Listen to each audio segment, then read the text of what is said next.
চলো, বোনের বিয়ের দিনের ভিডিও তো তোমাদের সাথে শেয়ার করলাম, কিন্তু আমাদের যে আসল বিয়ে সেটা হলো পরের দিন বাসি বিয়ে।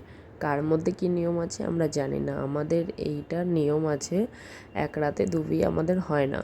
আমাদের প্রথম দিন সাজু বিয়ে হয়, পরের দিনটাকে বলে বাসি বিয়ে। আর পরের দিনের এই বাসি বিয়েটাকেই কিন্তু আসল বিয়ে আমরা মানি। কারণ কেন, আজকেই এই বাসি বিয়ের দিনই আমাদের সিঁদুরদান হবে। তো যত নিয়ম কানুন আছে সব মেনে নিচ্ছে, 7 পাকে বাঁধা অনেকের মধ্যেই আছে, আবার অনেকের মধ্যে এক রাতে দু বিয়েও আছে। তো যাই হোক, নিয়ম কানুনগুলো হয়ে গেল। হওয়ার পরে দেখো সবাই তো খুব আনন্দ করেছি। বোনের বিয়ে বলে কথা, বাড়ির কারোর বিয়ে হলে মজাই তো আলাদা না, সেটা যদি আবার বাপের বাড়ি হয় বা শ্বশুর বাড়ি, নিজের ফ্যামিলি, মানে আনন্দই আলাদা। তো আমরা তো ননদ বৌদি মানে মেয়ে বোন ছেলে আমাদের গোষ্ঠীতে প্রচুর, সে বলার বাইরে। যেরকম বৌদি সেরকম মেয়েও আছে, জামাইও আছে, মানে অতুলনীয় বলতে গেলে। আমার বাপের বাড়ির ফ্যামিলি যদি ডাকা হয়, মানে আমরা ঘর গোষ্ঠী একাই 100 সব কটা। তো যাই হোক, অনেক কিছুই বলে দিলাম।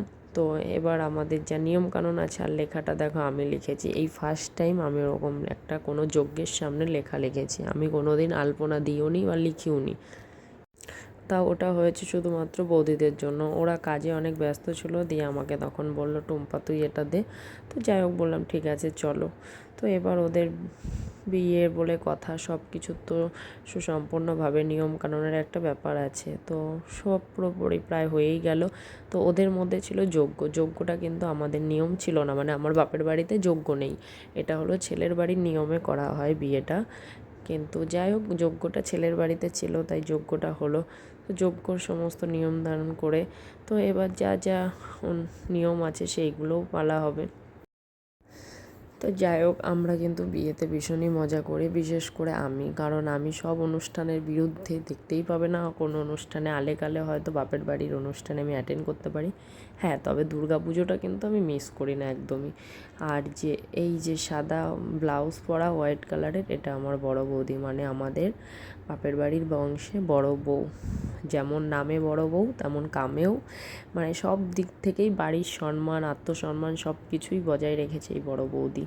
মানে ইয়ার্কি মেরে তুমি দুটো কথা বলো, সেটাও হাসি মুখে মেনে নেবে, মানে কারোর প্রতি কোনো রাগ অভিমান কিছুই নেই, মানে এত ভালো, মানে যত বলবো তত মানে কমই বলা হবে। বড় বৌদির মতো সত্যিই আমাদের মানে একটা বউ হয় না। তো যাই হোক, বড় বৌদি কিন্তু ফ্যামিলিতে প্রথম অন্য কাস্টের বউ হয়ে এসেছিল, বিশ্বাস, যেটা কিনা বড় বৌদির বাপের বাড়ির টাইটেল বিশ্বাস, আর এখন সেটা আমার হয়েছে বিশ্বাস, মানে আমি বিশ্বাস বংশে বিয়ে করেছি, বিশ্বাস ফ্যামিলিতে আর কি।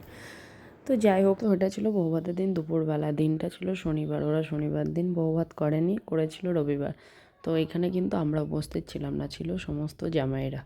তো আমার বড় ছিল তার মধ্যে, সেই ভিডিওটা করে নিয়ে এসছে। আর ওদের মধ্যে কথা হচ্ছে যে ও বলছে ভাত কাপড়ের দায়িত্ব নাও, মেকআপের দায়িত্ব নিতে হবে, তারপর রিচার্জের দায়িত্ব নেবে, এসব বলা হচ্ছিলো। আর এটা হলো ওদের বাড়ির জামাই, সাদা শার্ট পরা, এটাই।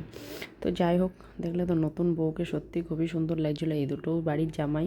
তো সবাই ওকে আশীর্বাদ করো যেন ভালোভাবে সারা জীবনটা কাটাতে পারে ওরা।